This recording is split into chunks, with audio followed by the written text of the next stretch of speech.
Ibu-ibu yang saya hormati, kemarin kita sudah membahas tentang hadis pertama di kitab Al-Arba'in An-Nawawiyah.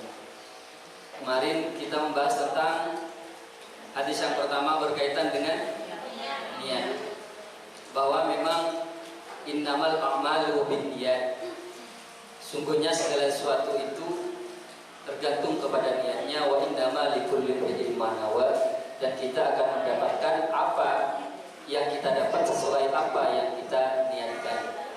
Sehingga kalau hanya niatnya satu, kita dapat satu. Kalau niatnya banyak, kita dapat banyak.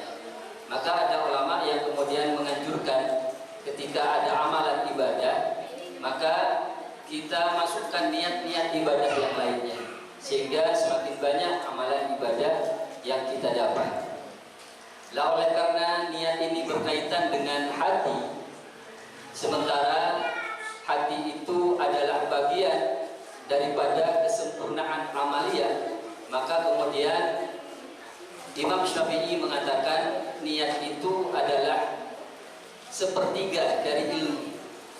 Bahkan ulama jumhur mengatakan niat itu adalah bagian daripada iman. Kenapa? Karena iman itu diantaranya adalah tasdiqum bil qalbi wa talaffuzum bil lisan wa af'alum bil arkan. Maka oleh yang demikian itu ternyata niat menentukan segalanya, dan niat itu menjadi poin utama di dalam kita beribadah kepada Allah. Sehingga Nabi bersabda, niyatul mu'min khairun min amalihi.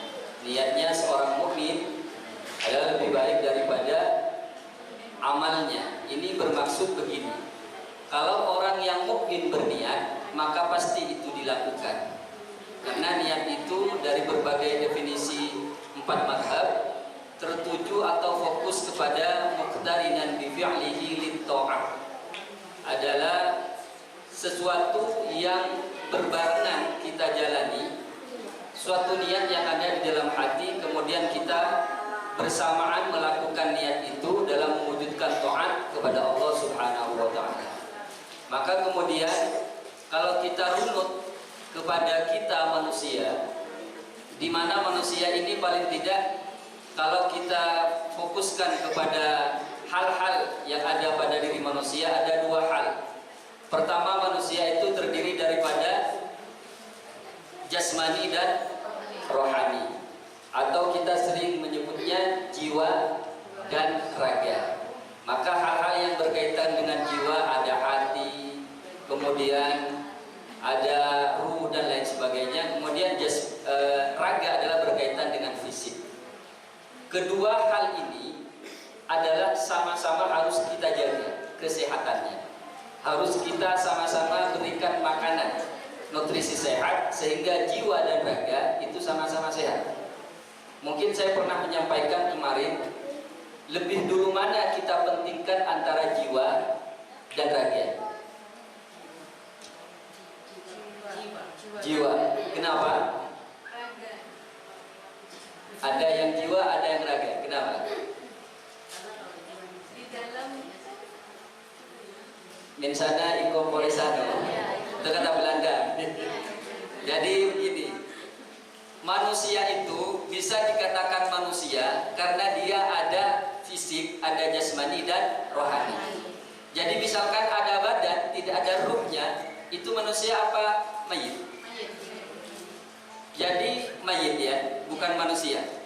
Jadi kalau seandainya manusia tidak pakai ruh iman Islam kepada Allah, berarti dia mayat yang bergentayangan. Lah, ruh juga tanpa ada fisik juga belum dikatakan manusia. Sehingga manusia itu bisa dikatakan manusia yang terkena taklif, adanya pembebanan syariah kepada dia apabila sudah terdiri daripada jasmani dan rohani. Atau kita sering menyebutnya jiwa dan raga.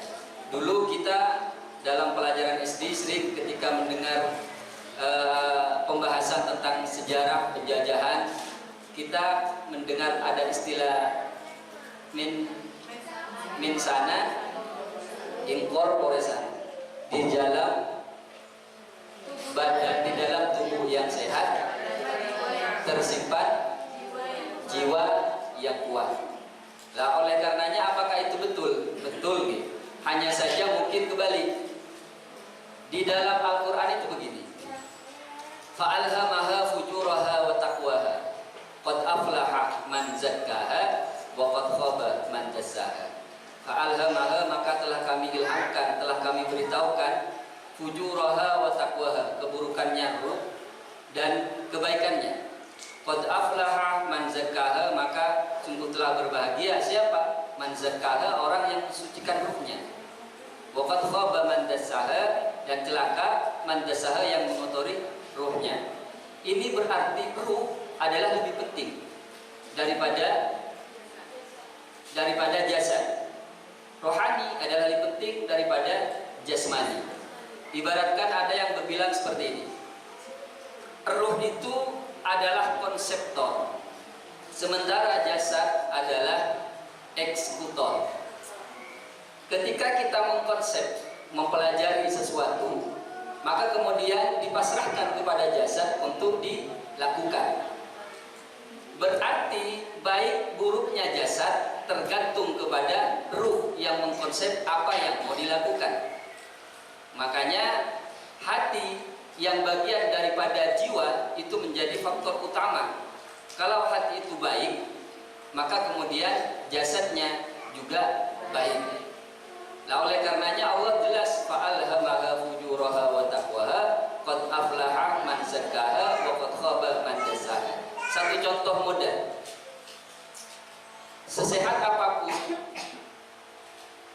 ketika diajak ke pengajian, tapi ruh jiwanya dia sakit, tidak mau belajar, kira-kira nyampe tidak? Tidak. Tapi kalau ruhnya, jiwanya dia semangat untuk belajar, silaturahmi, bertemu dengan teman dan lain sebagainya, maka kemudian dia membawa kesehatan kepada fisiknya, meskipun dia mungkin sedang tidak begitu sehat, dia datang. Itu begitu kuatnya faktor ruh jiwa memproduksi amalan-amalan yang dilakukan oleh jasad. Sama dengan orang sakit mungkin dan bisa jalan, dia ada di ICU, sudah nggak bisa jalan, kemudian letakkan buaya yang sedang lapar, kira-kira gimana?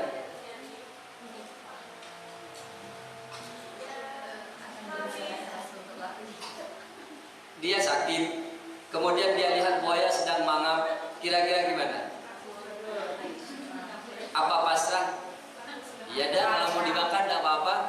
Atau dia berusaha untuk lari? Saya pernah ada kasus seperti ini, gitu. Saya pernah ada tabrakan, ada kecelakaan sama anak saya. Anak saya alhamdulillah cuma luka sedikit dan saya patah di tumit. Nah, ketika patah penyembuhannya agak lama. Saya pakai tongkat itu sekitar 6 bulan. Kemudian satu hari anak saya itu kena seperti ayan, epilepsi, tapi katanya dokter akhirnya dikatakan sebagai nopo, bukan epilepsinya, hampir ke step gitu. Saya belum pernah melihat anak saya seperti itu, karena itu yang pertama kali saya kaget. Jadi tongkat itu tak sengaja saya lepas, saya angkat anak saya karena saya pikir sudah mau mati. Sampai saya bawa sama istri. Ini mana istri saya? Oh itu. Itu saya bawa naik sepeda sampai ke rumah sakit, saya daftar. Itu sampai saya terasa ternyata saya sudah bisa melepas tongkat. Padahal sebelum itu melepas tongkat, jalan kaki tanpa tongkat tidak bisa. Tapi akhirnya jiwa saya, pikiran saya mengatakan saya harus bisa jalan, karena kalau tidak jalan anakmu akan mati. Begitu kuatnya mindset kita merubah apa yang kita lakukan. Contoh misalkan, ini ternyata mindset menentukan apa yang kita lakukan. Tetangga kita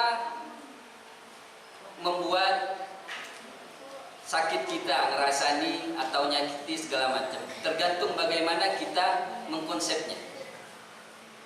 Dulu saya kebetulan di tetangga saya ini ada kebiasaan nyambung ayam. Ketika saya baru pindah ke sana, saya doanya macam-macam. semoga dihancurkan, semoga porak-poranda dan sebagainya. Akhirnya itu membawa efek kepada saya. Saya menjadi tidak penyabar, tidak riang, karena bawaannya ketika selalu doa, hancurkan dia, porak-porandakan. Akhirnya saya kurang semangat. Tapi setelah saya rasakan kalau ini terjadi terus-menerus, saya bisa sakit. Karena faktor utama dari sakitnya kita adalah pikiran kita.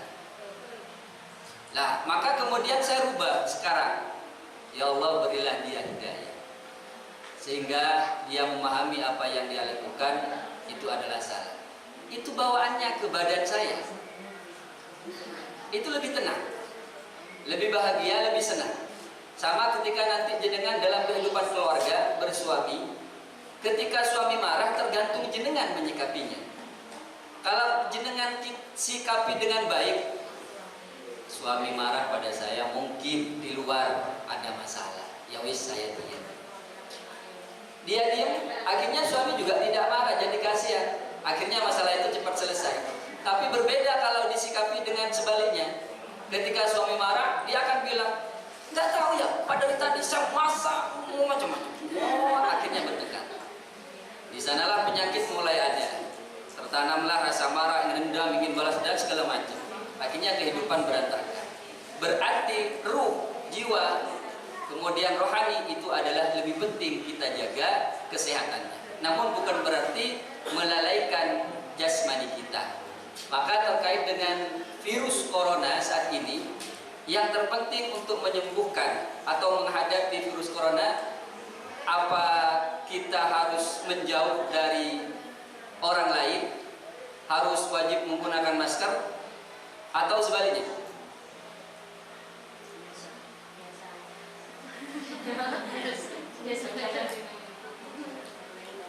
Oke, jadi terkait dengan virus corona kita merasakan sendiri, ini adalah musibah bagi kita. Bukan hanya kita di Indonesia, tapi di seluruh dunia. Itu musibah non alam, yang kemudian ini kalau terus dibiarkan akan berakibat sesuatu hal yang lebih banyak rusaknya terjadi kepada kita. Kita lihat sekarang banyak semua terbatas. Ekonomi kita mau melaksanakan perekonomian terbatas karena di pasar tidak boleh ramai dan segala macam. Kemudian pendidikan tidak boleh masuk, silaturahmi dibatasi, pengajian dibatasi 50 dan lain sebagainya. Artinya kepada semua lini kehidupan kita berdampak. Namun kemudian hal ini oleh pemerintah tidak boleh dibiarkan begitu saja, sehingga diterapkannya apa? Protokol kesehatan. Apa saja protokol kesehatan itu?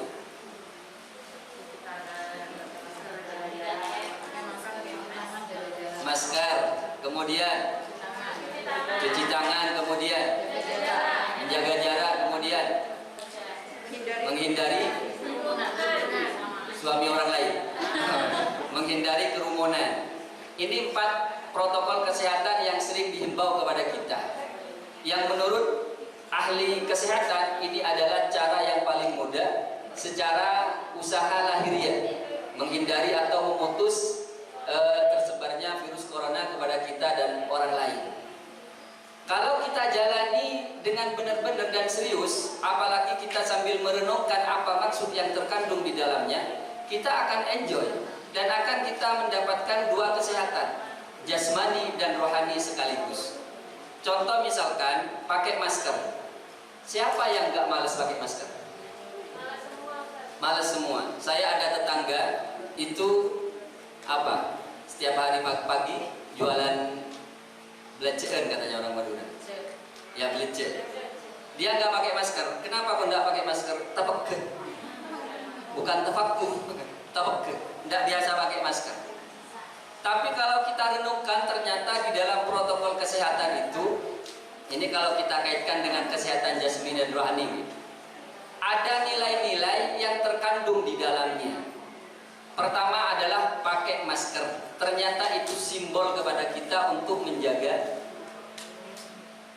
lisan kita, untuk berkata baik dan bermanfaat kepada orang lain. Apalagi di era modern seperti ini, di mana kecanggihan teknologi sudah mencapai puncaknya. dan kemudahan sudah mencapai puncaknya, semua orang bebas mengekspresikan apa yang ada di kehendak, apa yang ada di benaknya, sehingga cenderung kemudian berbuat ceroboh tanpa harus memikirkan apa yang dia katakan apakah bermanfaat atau tidak. Mencuci tangan itu adalah simbol bagi kita untuk selalu mencuci dosa kita, karena mungkin kita sudah banyak, maka disimbolkan dengan mencuci tangan, yang kemudian banyak karena dosa itu dari sebagian anggota tubuh kita, termasuklah tangan. Yang ketiga adalah menjaga jarak. Ini adalah kita harus menjaga jarak dengan kehidupan duniawi. Ada yang bilang adanya corona adalah peringatan dari Allah kepada kita, karena kita sudah terlalu jauh hidup atau masuk ke dalam kehidupan duniawi tanpa ada jarak. Padahal sebetulnya kehidupan akhirat adalah lebih utama. Waladdarul akhiratu khairul lil ladzina yattaqun. Kehidupan akhirat itu pada hakikatnya adalah lebih baik bagi orang-orang yang bertakwa. Maka sebetulnya Allah kasihan kepada kita. Kasih sayangnya, rahmatnya diberikan dengan adanya corona. Kita tambah dekat dengan Allah dengan menjaga jarak kehidupan dunia. I'mal li dunyaka ka'annaka ta'ishu abadan wa'mal li akhiratika ka'annaka tamutu wadan. Bekerjalah, berbuatlah untuk urusan duniamu seakan-akan kamu hidup selamanya, dan berbuatlah, beramallah untuk urusan akhiratmu seakan-akan kamu mati besok. Nah, ini ajaran bagi kita untuk menyikapi kehidupan dunia dan akhirat. Kebanyakan kan kebalik nih. Urusan akhirat seakan-akan mati, seakan-akan hidup selamanya urusan dunia. Nah, mati besok. Akhirnya, biarin sukan tuhur masih lemah, masih gemuk, gampang aja. Ini kalau nggak dijual sekarang, ini pasti. Akhirnya seperti itu. Banyak orang berusaha bekerja katanya untuk sanggup ibadah, tapi ketika sudah sukses ibadahnya hilang. Kenapa? Karena ibadah hanya untuk sanggup. Nah, banyak yang kita luput ke sana. Yang terakhir adalah menjauh dari kerumunan. Ini adalah himbauan kepada kita untuk introspeksi diri. Ada kalanya kita harus menyisihkan diri kita daripada keramaian untuk introspeksi diri. Maka kata Sayyidina Umar mengatakan, hasibu anfusakum qabla an tuhasabu. Hisablah, introspeksilah diri kalian sebelum dihitung, belum dihisab. Wa tazayyanu li ardil akbar, maka berhias dirilah dengan amal kebaikan li ardil akbar, untuk menghadapi penghitungan yang besar.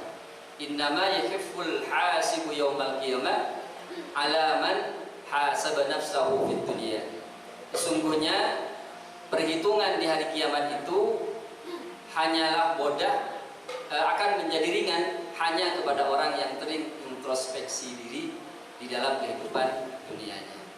Nah, kembali kepada pembahasan bahwa ternyata niat yang ada di dalam hati, yang hati bagian dari jiwa, adalah lebih penting daripada jasad, yang pada hakikatnya jiwa itu adalah membentuk jasad bagaimana baik tidaknya.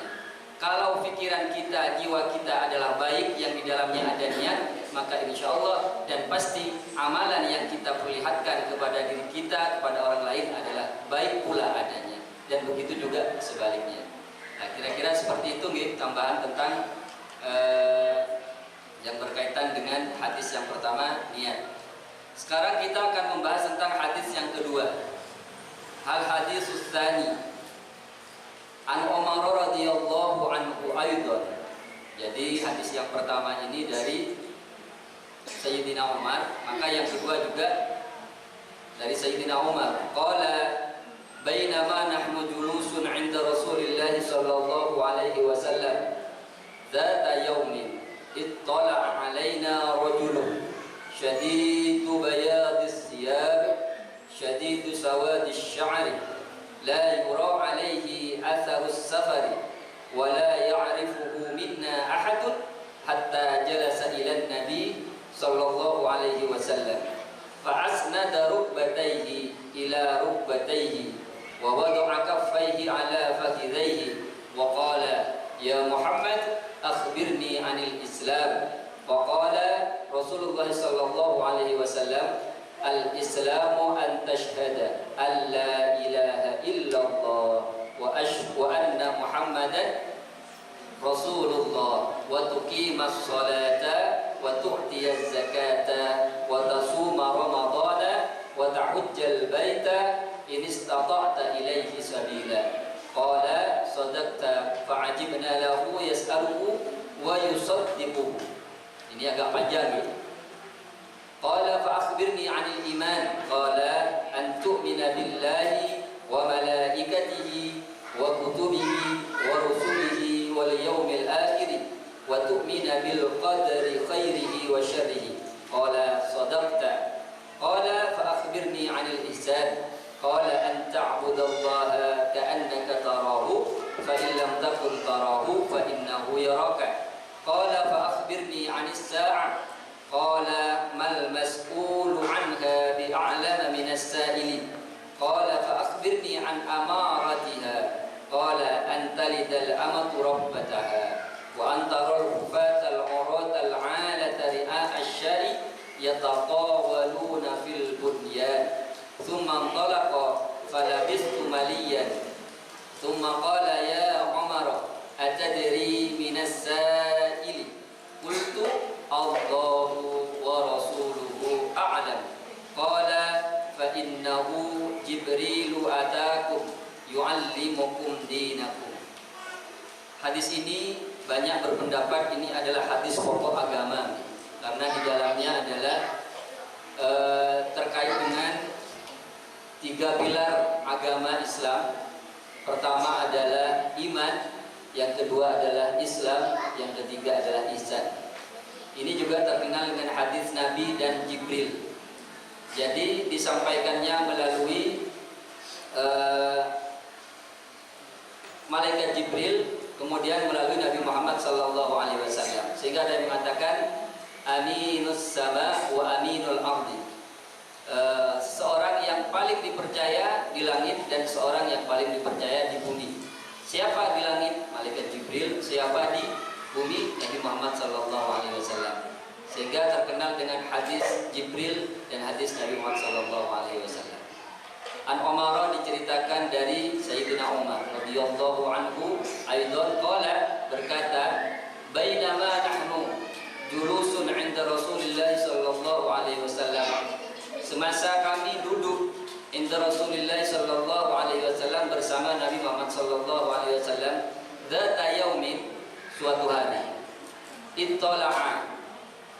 ittala'a datang alaina kepada kami rajulun, seorang laki-laki, sadidu bayadis siyabi, syadidu sangat bayadi putih dia bajunya. Artinya dia berbaju sangat putih warnanya. Syadidu sawadi sya'ri. Syadidu ini adalah sangat sawadi, hitam, asy'ari rambut. Jadi rambutnya itu sangat hitam. Ketika Nabi bersama Sayyidina Umar dan para sahabat, tahu-tahunya ada seorang laki-laki datang. Dia memakai baju yang sangat putih, kemudian rambutnya sangat hitam. La yura, tidak melihat alaihi kepada rajul asarus syafari, apa bekas-bekas perjalanan dia. Dia tidak terlihat meskipun tidak kami kenal, kata mereka. Saya tidak ternampak tanda-tanda dia berjalan jauh, safar. Biasanya kan kalau kita tidak kenal kepada tetangga kita, kalau ada orang baru berarti orang jauh gitu. Ini tidak, kelihatan seger, kelihatannya baju putihnya sangat putih, rambutnya sangat hitam, datang kepada kami. Apa kata wala ya'rifuhu minna, dan tidak ada yang mengenal. Wala ya'rifu, dan tidak mengetahui kepada mereka minna, kami, dari kami, ahadun, seseorang pun tidak ada yang tahu tentang dia.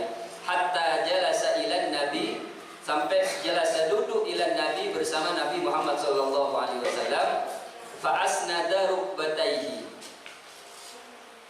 Fa asnada, sanad ini bisa bermakna sandar atau fa asnada menempelkan.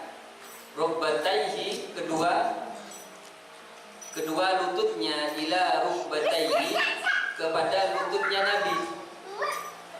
Wa wada'a kaffaihi, dan meletakkan kaffaihi, kedua telapak tangannya, ala fahidaihi, atas paha Nabi. Jadi berhadap-hadapan. seperti ini. Wa qala, dan berkata, bertanya, ya Muhammad, wahai Muhammad, akhbirni anil Islam, ceritakanlah kepadaku, berikan informasi kepadaku anil Islam, tentang Islam.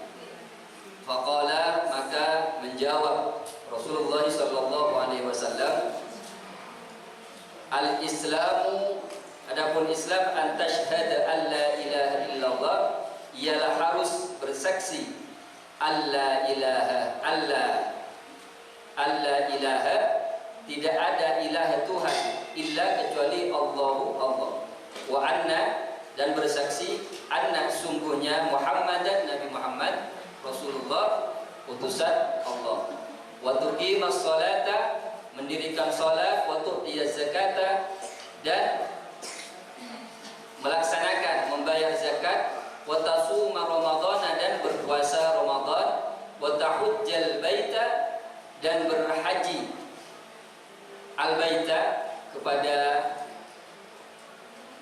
Ka'bah, bait, ini istata'ata, jika mampu kalian, jika mampu kamu, ilaihi sabila, sampai kepada al-bait, sabila, perjalanannya. Saya masih ingat kalau di Madura itu sering nomor 5 ongke haji, lamun kuat ongkos molena. Kalau di Jawa itu apa gitu? Hafalan waktu masih kecil.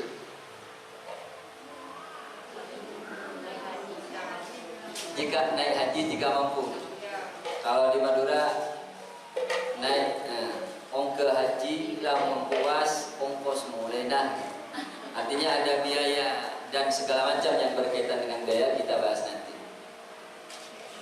Jadi hadis yang kedua ini adalah menceritakan suatu keadaan di mana para sahabat termasuk Sayyidina Umar itu sedang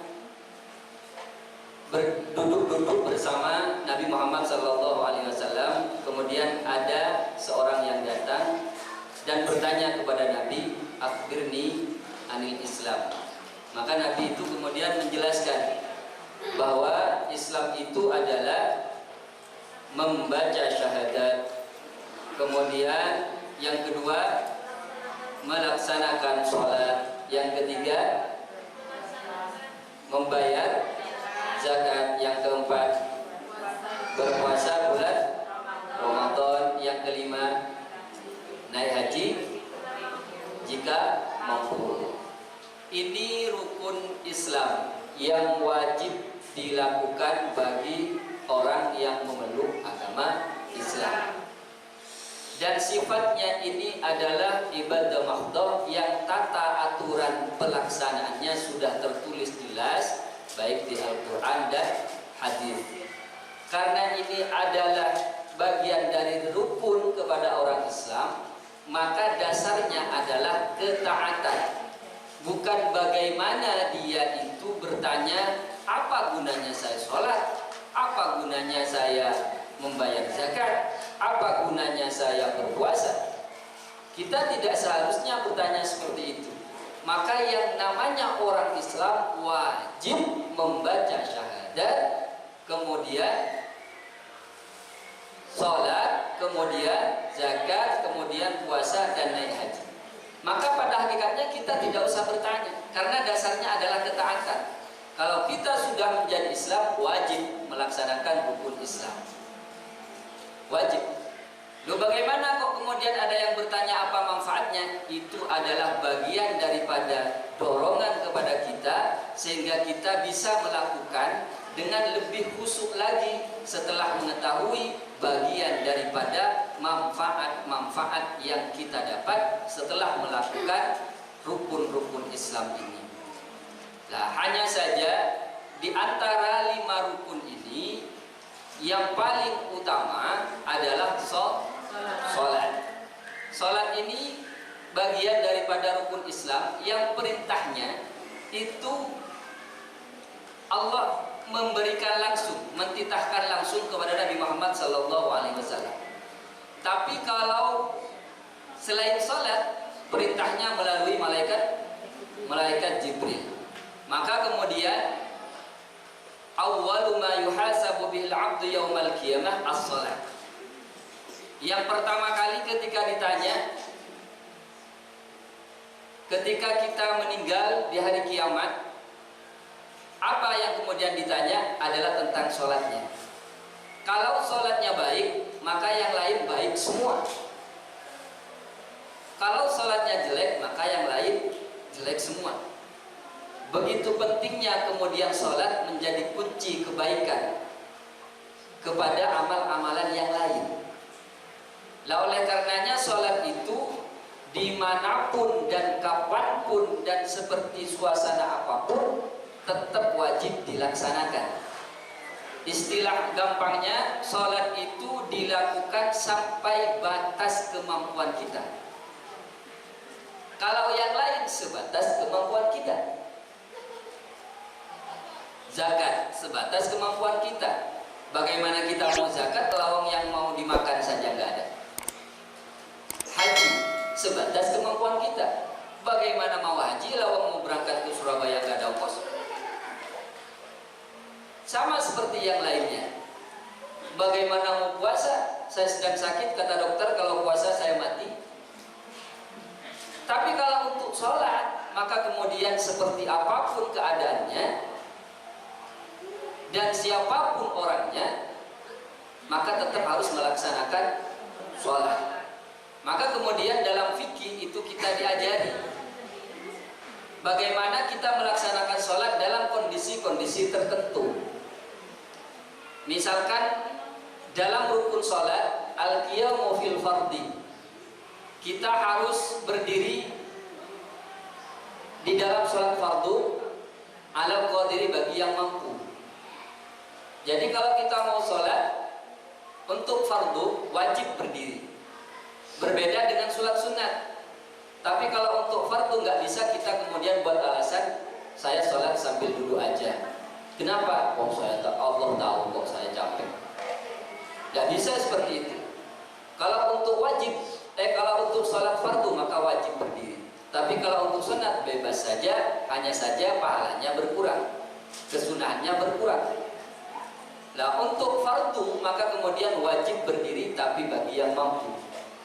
Ketika kita sakit tidak bisa berdiri, sebatas sampai batas kemampuan kita. Apa batasnya?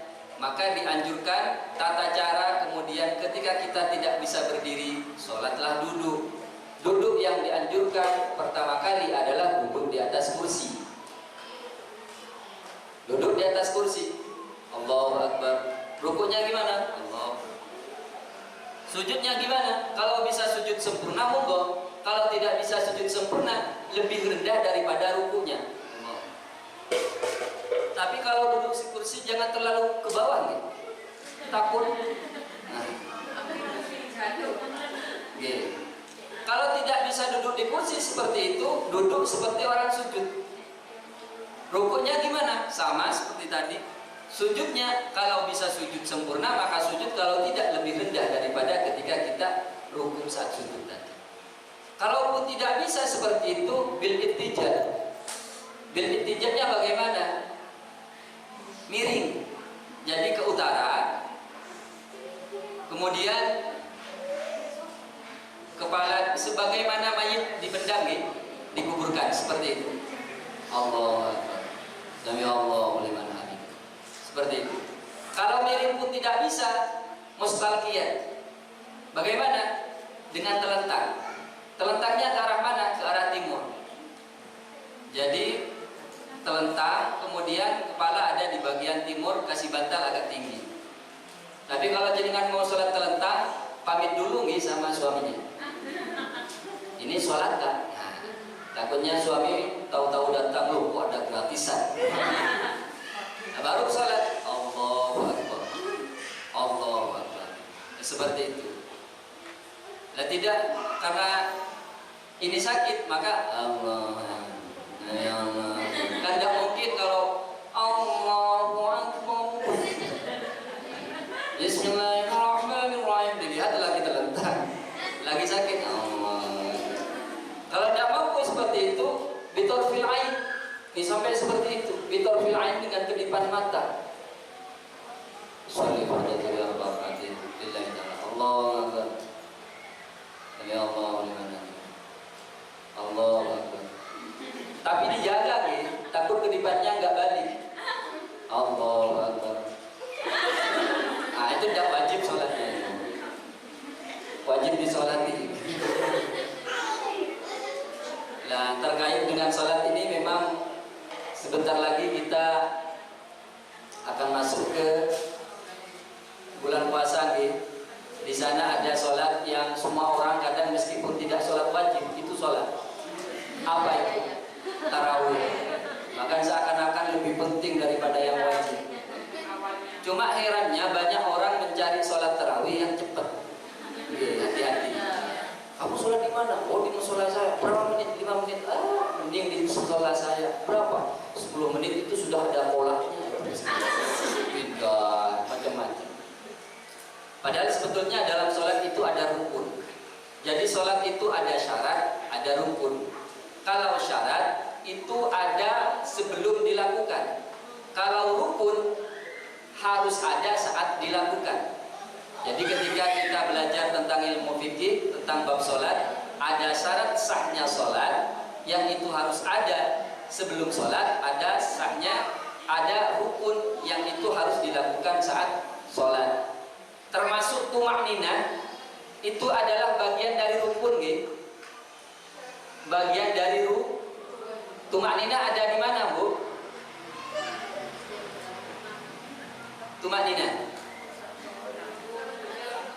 ada di ruku, kemudian i'tidal, kemudian sujud, kemudian di antara dua sujud. Duduk di antara dua sujud itu adalah ada tumakninahnya dan itu rukun. Maaf, ini yang banyak hilang di sini, tumakninahnya. Bagaimana si tumakninah itu?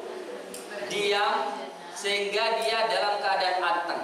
Ulama itu kemudian memberikan penafsiran berapa waktu, berapa lama waktu tumakninah, sekitar pembacaan subhanallah.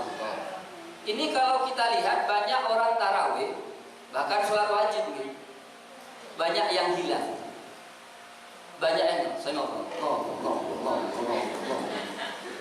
bahkan kita tidak dengar. Padahal sempurnanya ruku dan i'tidal itu kita harus paham.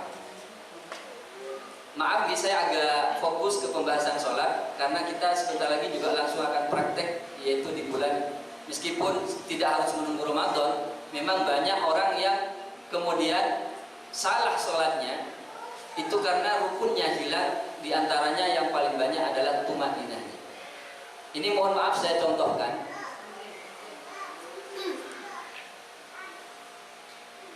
Ruku Allahu Akbar hatta tatma'inna raki'an.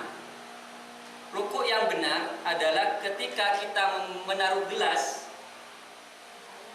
di bahu, dia tidak jatuh. Ini yang benar, Allahu Akbar. Ada yang rukunya tidak serius gitu.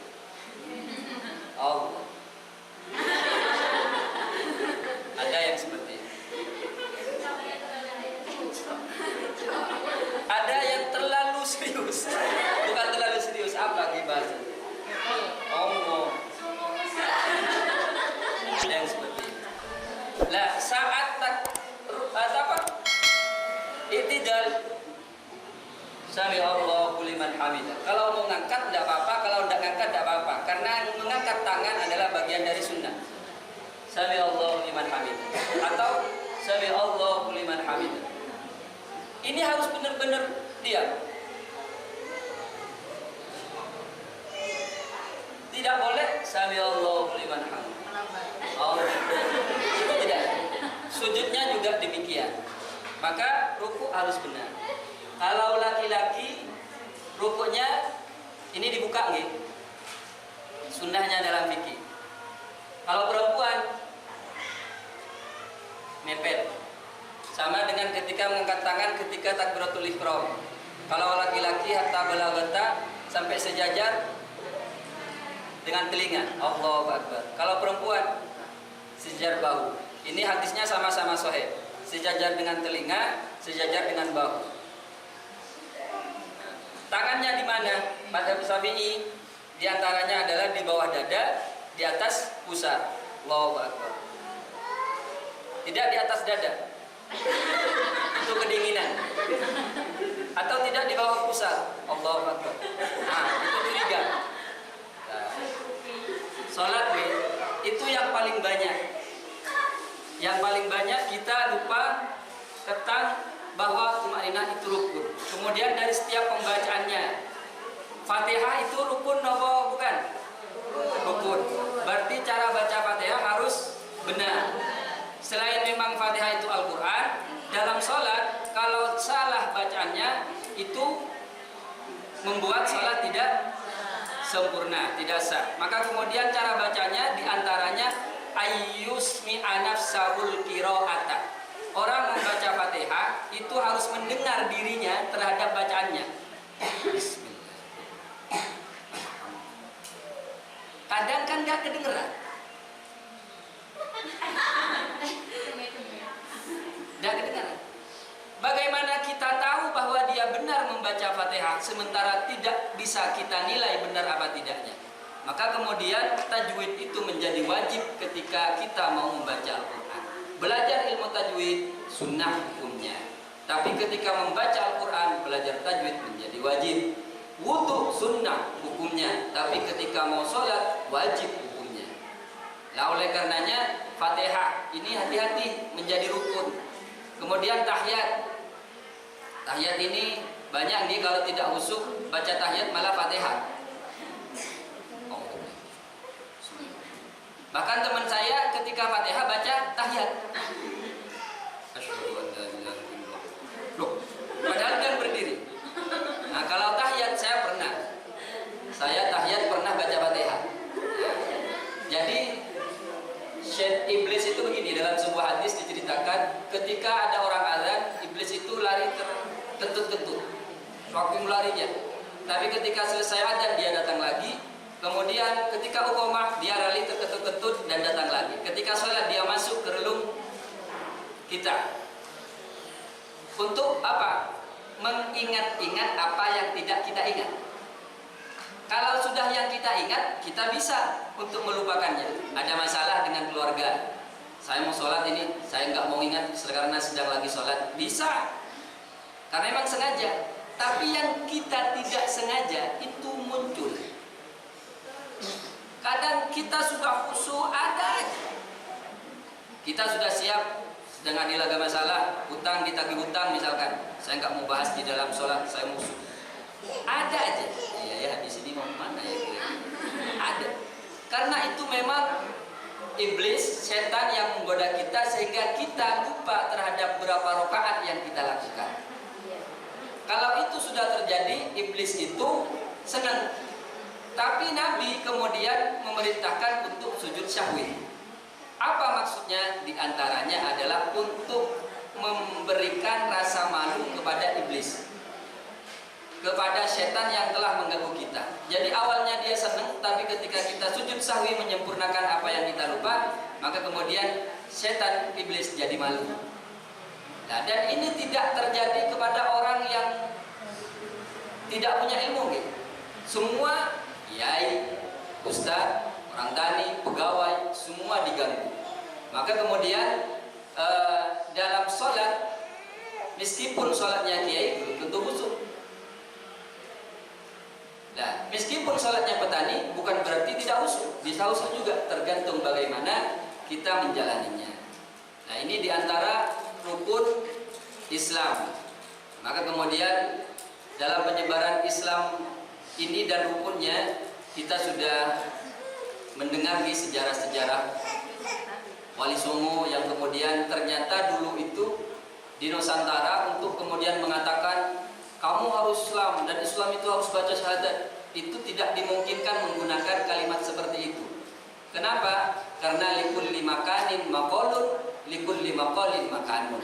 Ada kata-kata yang memang pas untuk dikatakan, disampaikan di tempat itu, dan ketika ada tempat, ada kata-kata yang khusus untuk disampaikan di tempat itu. Nah, di antaranya dulu adalah Wali Songo itu menyebarkan agama Islam kemudian dengan cara tembangan. Maka kemudian ada lir ilau, lir ilir, sumilir, tak ijo, royo royo, tak senggut kemantenannya.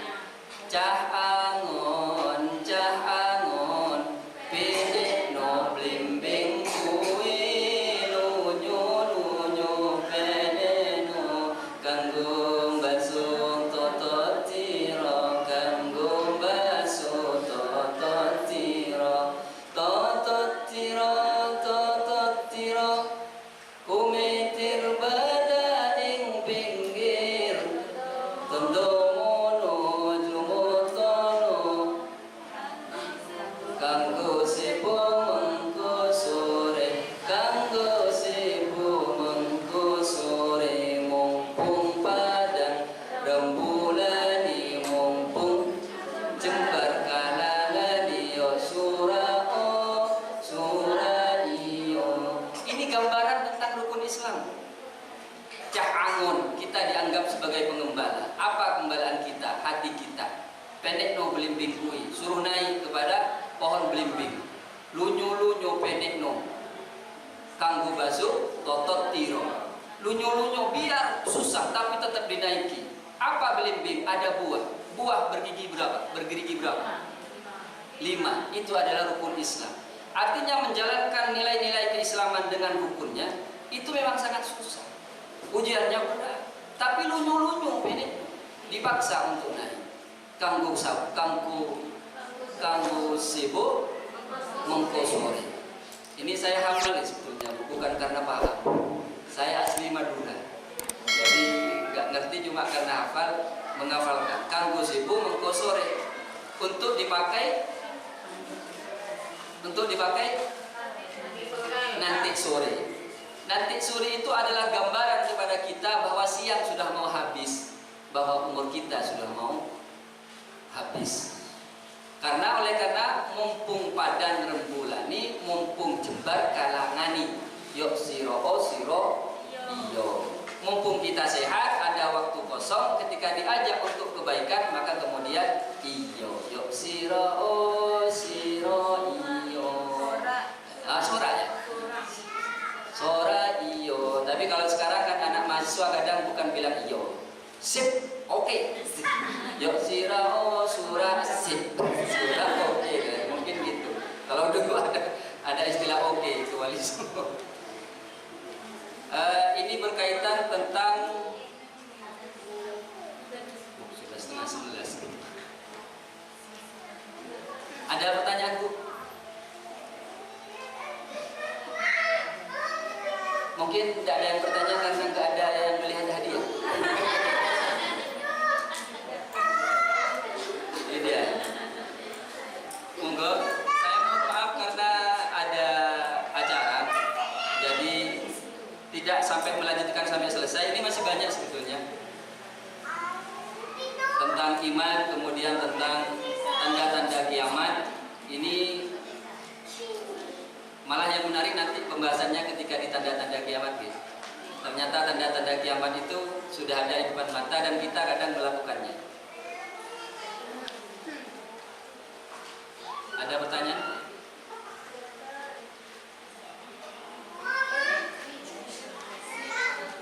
Cukup nggih? Kalau nggak ada kita cukupkan sampai di sini pembahasannya. Mohon maaf kalau ada salah-salah kata dari segala hal. Semoga bermanfaat dan bisa dilaksanakan dalam kehidupan kita sehari-hari dan untuk kebaikan keluarga kita juga. Dan kita akan membahas pembahasan selanjutnya di pertemuan yang akan datang. Kita tutup dengan doa. Bismillahirrahmanirrahim. Alhamdulillahirabbil alamin. Allahumma shalli wa sallim wa barik ala sayyidina Muhammad wa ala ali sayyidina Muhammad kama shallaita wa barakta wa sallamta ala sayyidina Ibrahim wa ala ali sayyidina Ibrahim fil alamin innaka Hamidum Majid. Rabbana iftah bainana wa bain qaumina bil haqqi wa anta khairul fatihin. Qadina billahi rabba wa bil islam dina wa bi Muhammadin nabiyya wa rasula. Allahumma arina al-haqqa haqqan warzuqna ittiba'ah wa arina al-batila batila warzuqna ijtinaba wa ibtiadah. Rabbana